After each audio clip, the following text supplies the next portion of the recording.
Minsan po hindi.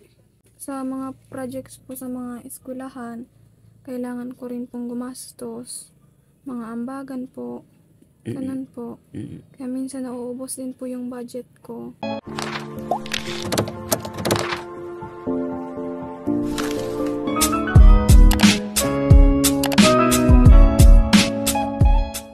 Ayan, isang mapagpalang araw mga kalingap, mga kaibigan. Ayun, medyo maaga tayo ngayon mga kalingap. Mayroon tayong papasyalan o babalikan na isang dalagita na sa unang vlog natin ay ang title natin dito ay mag-isa pero laging nag-iisa. Kaya puntahan po natin, balikan po natin at kumustahin kung ano po yung kanyang sitwasyon sa ngayon mga kalingap, mga kaibigan. At ayun, maraming salamat po Kuya Bal Santos Matubang, Ate Edna Vlogs, Kalingap Rab. At shout out sa ating ambassador Kalingap Pusi, Maramara 77 Vlog. At shout out din sa ambassador ng Gumaka, J. Murillo Vlogs, at sa kanyang deputy Kalingap Lydia, at sa kasama nila Billionis TV. At maraming salamat po Ma'am Lisa 67 Vlog. At shout out din Ma'am Lani Wonder Woman, Ate Chunila Reyes, Tita Eman Farm Channel, Irene Pahoyo, Mil Lapitan Hong Kong. At shout out din kay Kindred TV Official, Maria Cosinera. At shout out din Mama Sinya Vlog, Dylabs Official.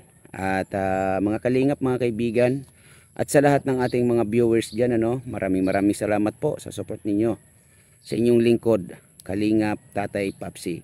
At mga kalingap, mga kaibigan, sa lahat ng viewers, wag po natin kakalimutan laging mag-share, mag-like at mag-comment sa ating mga video na about charity po.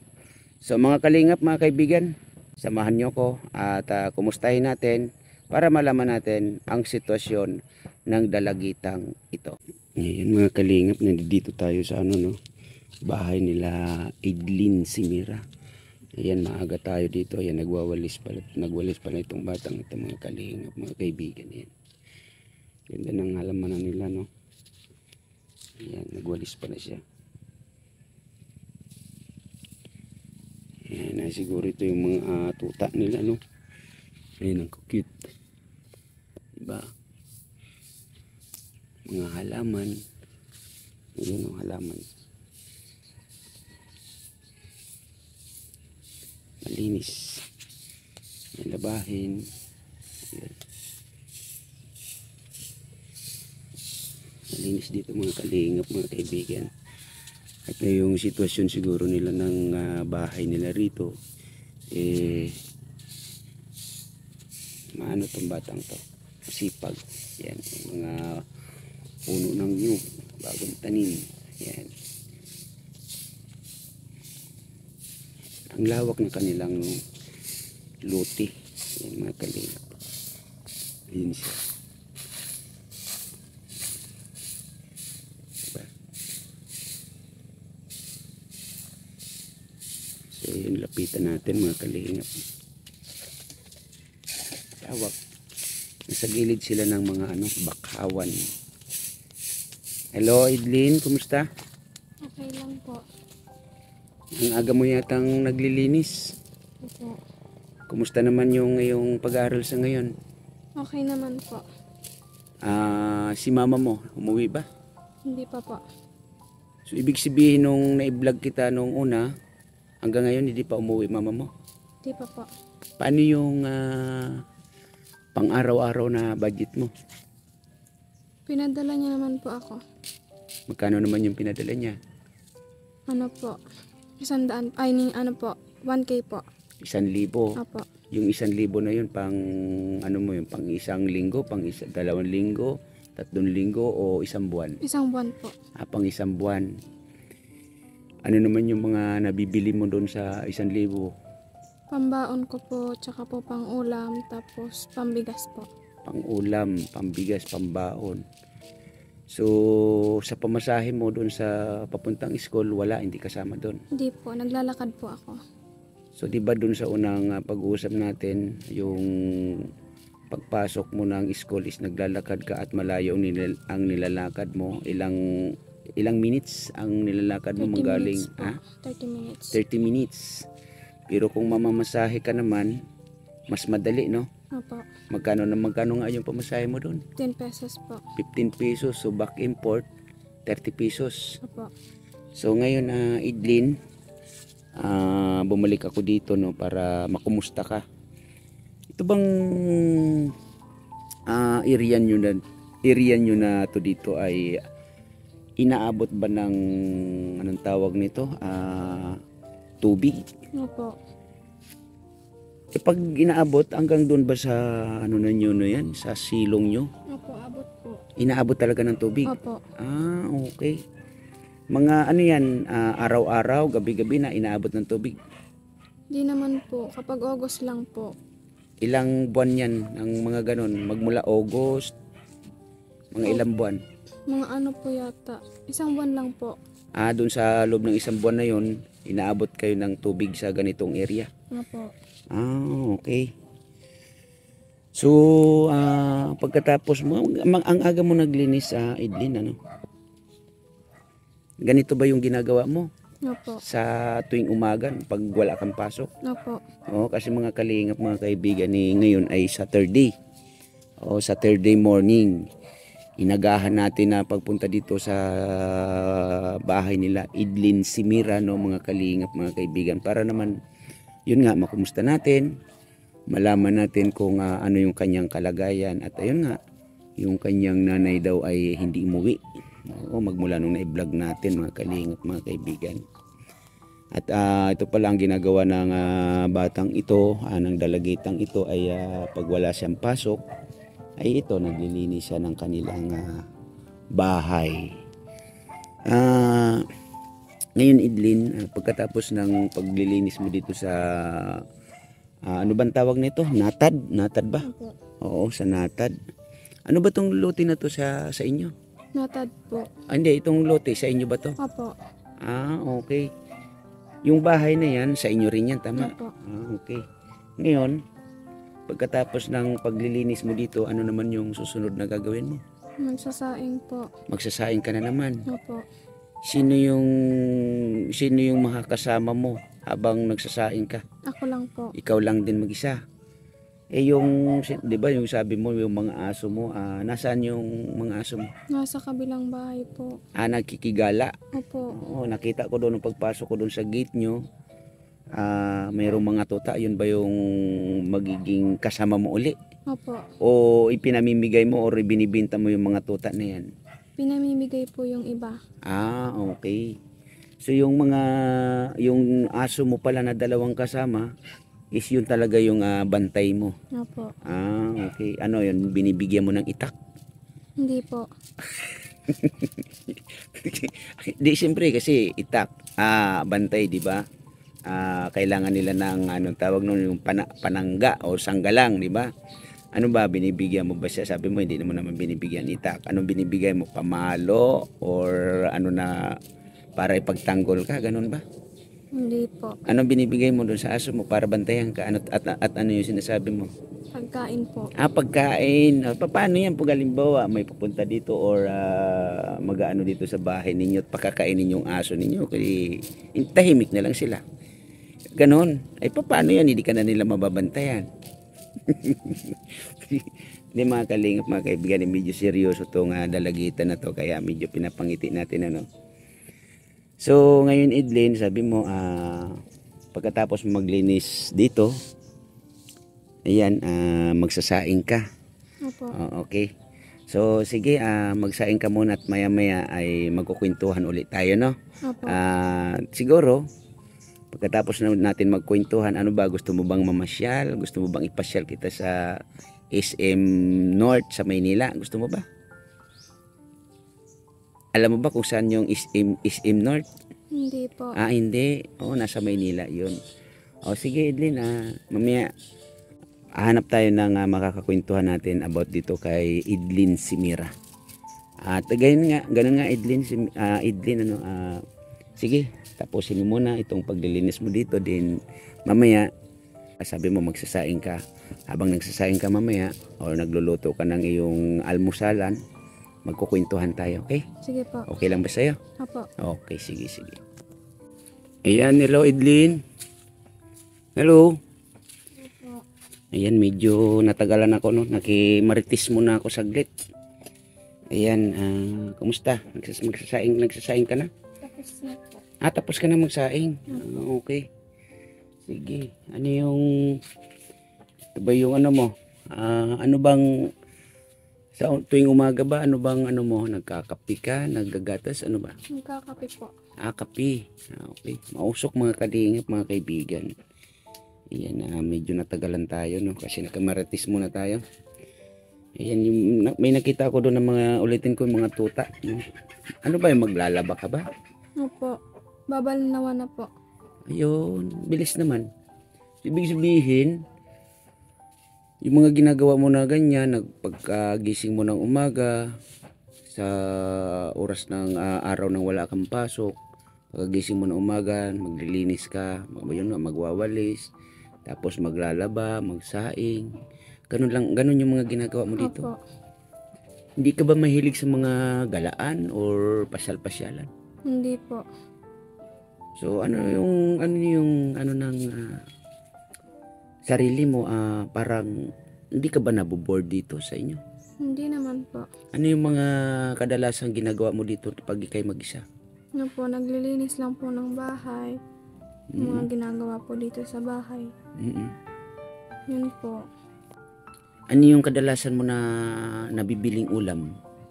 Ano po, kwek-kwek po minsan. Tapos minsan po pag may gulay po, yun po. Okay, quick. Meron din parang nabibiling quick dito. Ano po. Okay. Matanong ko lang, Edlin, dito sa inyo, sa bahay nyo na to, kasi yun mga kalingap, yung bahay nila yan, panggatong, ito yung lagayan niya ng plato, no? Yung saingan niya. Ayan na, uling. Ano ba? Uling ba? O kahoy. Ayun, kahoy mga kalingap, mga kaibigan. At yung bubong nila, ayan. Butas. Sino ang nangunguha ng panggatong? Ako po. Ikaw din. Aba, kawawa naman. Mga kalingap, mga kaibigan. Nag-uusap ba kayo lagi ni mama mo? Ano po. Okay. Meron ba kayong wifi dito na ginagamit? Wala po. Ano yung ginagamit mo pag nagtatawag ka kay mama mo? Nakikipisunit lang po. Pisunit. Buti may pisunit dito. Meron po. Saan banda yun? Doon po sa sa labasan po. Okay. So, lumalayo ka pa? Ano po. Okay. Ang data ba dito, meron ba? Mahina po. Okay. O nga mga kalingap, kasi siguro mahina nga kasi yun nga. Medyo liblib na po tong lugar na to, no? Sa Edlin, sa mga pangangailangan mo sa yung pag-aaral, ano yung pinaka-importante sa ngayon? Sa pang-araw-araw ko po. Yun po. Kung halimbawa may tutulong sa iyo, ano yung gusto mong itulong sa iyo?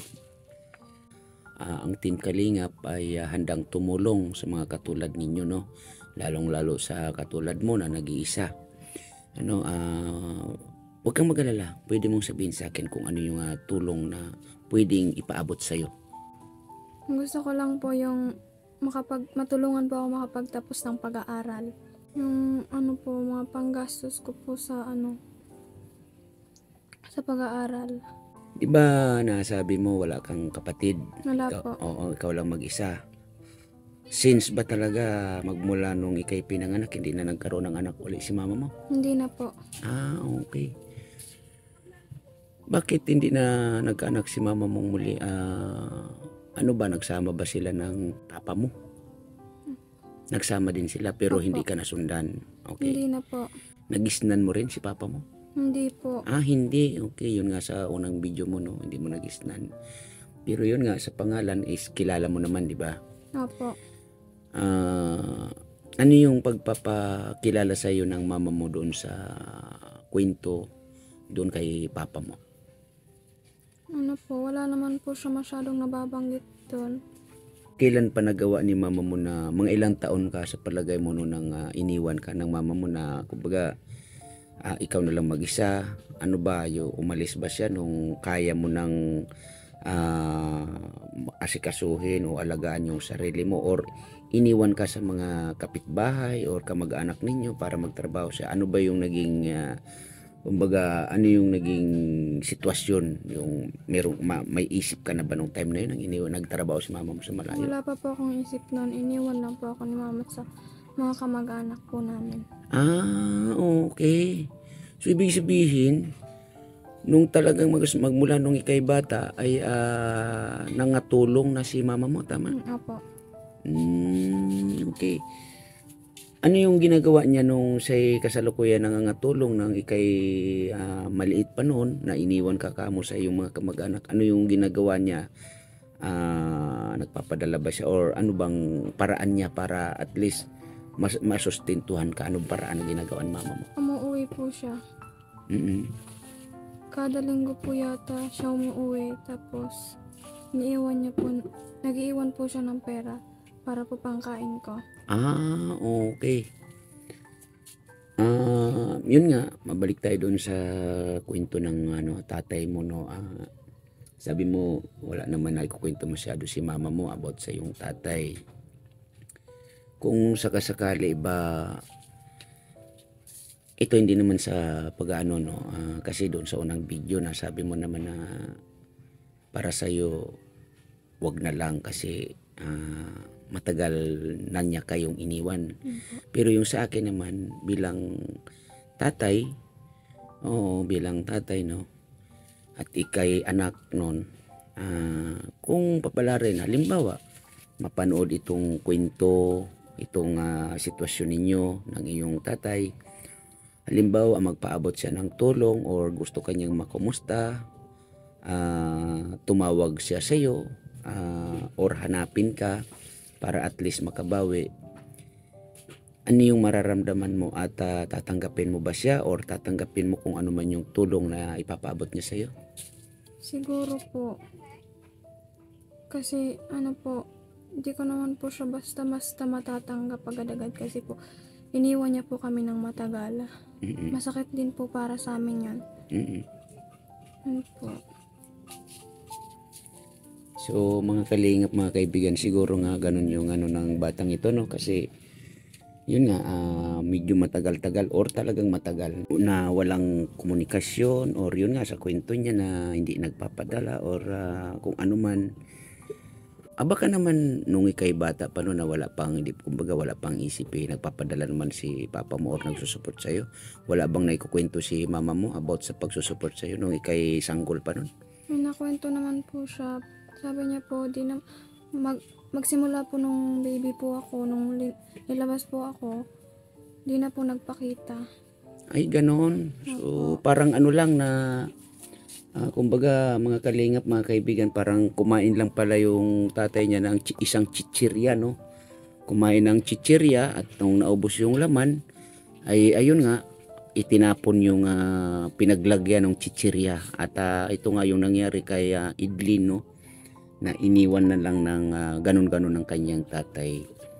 Ako meron akong konting ibibigay sa iyo, no, pero gusto ko lang malaman kung sa pagkain mo ba dito sa araw-araw na binibigay sa iyo ng mama mo, yun nga sabi mo 1K sa loob ng isang buwan, kaya bang isustain nun yung iyong pagkain sa araw at gabi? Kaya bang isustain nun?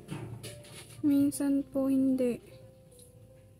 Kasi po sa mga projects po sa mga eskwelahan, kailangan ko rin pong gumastos. Mga ambagan po, ganun po. Kaya minsan nauubos din po yung budget ko. Yun po. Hindi ba nagplano si mama mo na mamasukan or maghanap ng ibang trabaho na medyo mataas-taas yung sahod? Hindi po. Matagal na ba siya dun sa pinapasukan niya? Anong sabi niya? Matagal na po. Okay. So, ngayon, Idlin, siguro, ganito na lang gagawin ko, no? Aantabayanan kita dito kasi mga kalingap, mga kaibigan, ito yung sa akin, gusto ko nga maantabayanan itong si Idlin Simira, no? Kasi yun nga yung sitwasyon niya dito na siya lagi mag-isa, no? At wala siyang kasama. At yun nga, yung nanay niya laging nasa malayo. Kailan pa ba hindi umuwi si mama mo dito? Isang buwan po. Isang buwan? Opo. Okay. So yung plano nga na gusto umuwi dito nung nakaraan, hindi nga natuloy, di ba? Opo. Okay. Baka naman hindi kaya nag-asawa si mama mo, kaya hindi natuloy. Hindi naman po. Nagka-problema lang po. Okay. Yun bang, nung magmula nung nagkahiwalay yung papa mo at saka mama mo, hindi na ba nag-isip na mag-asawang muli si mama mo? Hindi na po. Okay. So talagang pumukus siya sa iyo. Opo. Okay. So ngayon, Idlin, meron akong kunting ibibigay sa iyo, no, na siguro magagamit mo to for pamasahe. Pamasahe mo para hindi ka naman masyado mahirapan sa pagpasok ng school, no? At siguro gagawin natin ito kung sakasakali may mga magpapaabot ng tulong para sa iyo. Yan ay ipapaabot natin. Pero for the meantime, ang ibibigay ko sa iyo siguro muna is good for 1 week na pamasahe, no? Magkano yung halimbawa 15 ang pamasahe mo papunta ron, tapos back and forth is 15, so total 30. Ano bang pasok ninyo sa loob ng isang linggo, ilang araw? 5 araw po. 5 days. O sige, Idlin, bibigyan kita ng siguro konting para sa pamasahe mo, kasi ito naman ay sobra sa ipinadala sa atin ni Ma'am Lisa 67 Vlog na pang-ayuda.